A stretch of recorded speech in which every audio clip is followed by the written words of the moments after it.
Hej så alle sammen og velkommen til noget video. I dag vil jeg vise, hvordan man løser en 2x2 Rubik's Cube. Og det er 2. Det er på nummer 2,2, så vi skal lige blande den.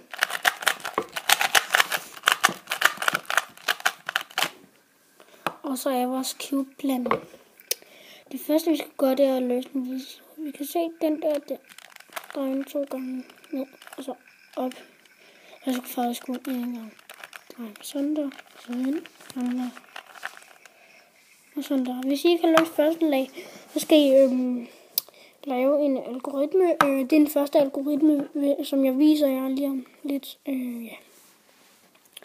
Og så skal vi holde den i den her position, så kan vi sådan her lave den her algoritme. Og det var den her, jeg skulle lave derovre. Hvis den så ikke gider, så skal jeg bare lave den igen. Okay, og du laver den hvide side, og man laver den samme algoritme igen.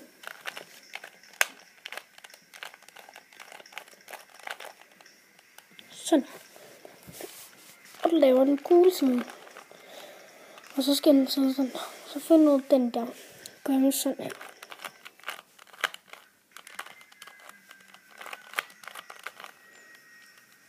Og du drejer den hen. Og så skulle du gerne have løst 3 sider. Det gik måske lidt hurtigt. Men så skal du finde den her. Så er det, du laver den her algoritme.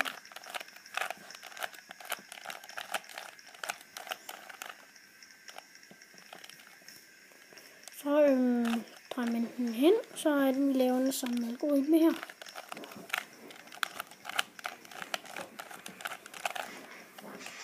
Og man drejer den hen, og så er den løst. Det er fordi, jeg plejer altid at løse meget hurtigt, så tak fordi så meget. Hej.